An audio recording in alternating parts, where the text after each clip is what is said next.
Hello, grade 8, and welcome back to another video. It's been a long time since I uploaded, but yeah, let's get right into it. So, the first question we're going to look into is that of number operations. We're going to be trying to solve these set of problems using the number operations to see how our answers are going to come about. Okay. So let's get into it. Here we have an instruction that says simplify without using a calculator. Show all your working. All right. So let's do that. Let's solve without the use of a calculator. So here's our first problem. As you can see, we have negative 11 plus in brackets negative 4. And we are expected to solve this problem without the use of a calculator. How are we going to do that? The first thing we do, in fact, as we solve this, we are going to be applying BODMAS. That's what we'll be doing, applying BODMAS. So we know that BODMAS stands for brackets of division, multiplication, addition, and subtraction. So we follow this order. All right. That means if we see a bracket, the first thing we should do is actually get rid of that bracket. And how do we get rid of that bracket? We take whatever that's outside that bracket and multiply it with whatever that is inside the bracket. So in this case, what I'm going to do is to say a positive multiplied by a negative 4. Okay, that should give me something. But before we get into what the answer will be, let's remember that we have this, that if I have a negative multiplied by a negative, my answer becomes a positive. And if I have a negative multiplied by a positive, then my answer is going to be a negative. Okay, this is crucial because if you don't know this set of information, it's going to be difficult for you to answer this particular question. All right, so here the first thing we'll do is to drop down this negative 11. We write it down as it is, and then we'll come here now and say positive multiplied by negative 4, because we are saying what's outside will multiply with what is inside, and that should give us a negative 4. Okay, then we'll finally now get to our final answer. You can see here that we are saying a negative minus a negative. This is more like saying negative 11 plus negative 4. Okay, negative 11 plus negative 4. All right. Here's another thing that you have to remember, that if you add a negative number with another negative number, then the answer is supposed to be positive. Okay. I mean, did I say positive? Your answer is supposed to be negative. Excuse me, guys. So your answer here is supposed to be negative. All right. That's the first thing. All right. And then what you do is to take this 11 and the 4, regard them as positive values. Say 11 plus 4. What does that give you? It gives you 15. And that's going to be your answer. It means your answer is actually negative 15. All right. Or you could simply say negative 11 plus negative 14. And your answer should be negative 11. All right.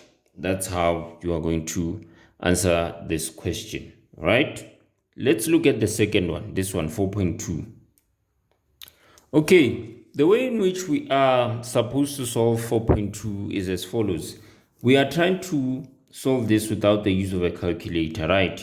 Now, you simply have to know what a square root of 25 is, okay? A square root of 25. 25 is a perfect square. How do you get 25? You get 25 by saying 5 times 5. So the square root of 25 is going to be negative, is going to be a positive 5. That's going to be the square root of 25. And then here you want to find out, firstly write the sign as it is, the negative. You want to find out what is the cubed root of negative 8. And the cubed root of negative 8 should be a negative 2. Okay. There's something I want to say here, but I don't know if I should say it for now. But yeah, I'll think about whether to say it or not. But when we proceed here, That's what you're going to have. You're going to have a square root of 25, which is 5. Then you write down this minus, which is this negative here. Then you ask yourself, what is the cubed root of negative 8? And the cubed root of negative 8 is going to be negative 2. From here, you follow this rule again, the BODMAS rule, which says that you start by getting rid of the bracket. And you also follow this, that if you multiply negative with a negative, you should get a positive. So the first thing we'll do is to drop down this 5, write it down as it is. And then after that, we'll say what is negative multiplied by negative 2. That should give us a positive 2. Then from there we say what is 5 plus 2, and that gives us a 7, and that's going to be our answer. You solved this without the use of a calculator. Okay, let's now look at 4.3. Okay, for 4.3 we have a square root of 6 squared plus 8 squared. So what we are going to do here is to firstly deal with these squared numbers. What is 6 squared? 6 squared and 8 squared are essentially numbers you get that produce perfect square numbers. What are perfect square numbers? It's numbers that you get by multiplying one number twice by itself. So if I have 6 squared, it means I'm saying 6 times 6. So I should find out what is 6 times 6. And 6 times 6 is supposed to be 36. Then I'm also going to have 8 squared. 8 squared means I'm saying 8 times 8, which is 64. Okay, so that's the first thing I'm doing. I'm trying to get the perfect square numbers for these two. 6 squared is going to be 36. That is 6 times 6. Plus 8 squared is going to be 64. That is 8 times 8. And then from there, I add these two numbers.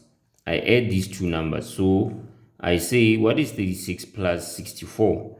And 36 plus 64 should give me a 100. And then from there, I ask myself, what is the square root of 100? The square root of 100 is going to be 10.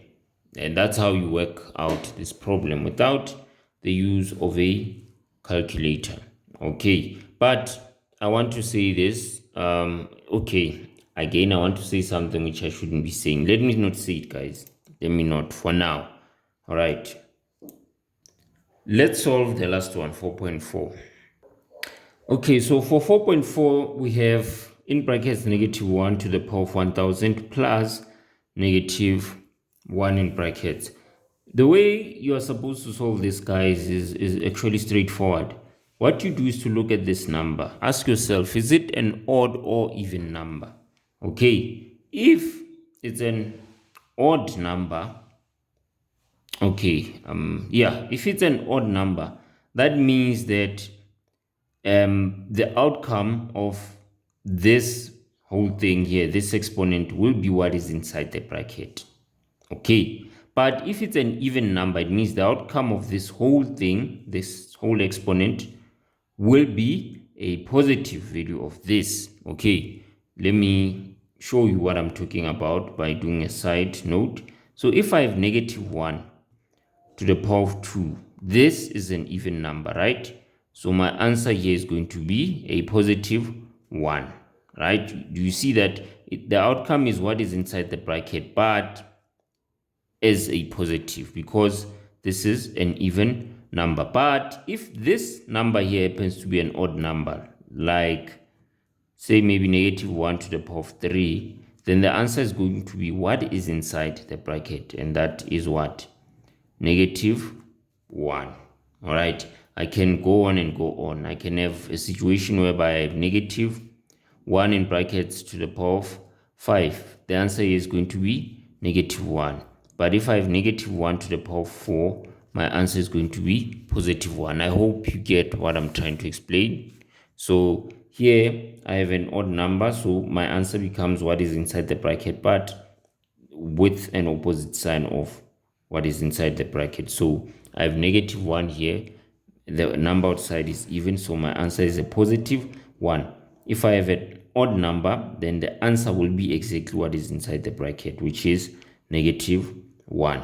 If I have an even number, my answer will be the opposite of what is inside the bracket, which is a positive 1. If I have an odd number, then my answer will be exactly what is inside the bracket, which is negative 1. I hope you get that. So when we look at the 1,000, we have to ask ourselves the question of, is this an odd or even number? But the answer here is that this is an even number. And if this is an even number, then my answer for this whole thing will be the opposite of what is inside the bracket. And that is what it is, a positive 1.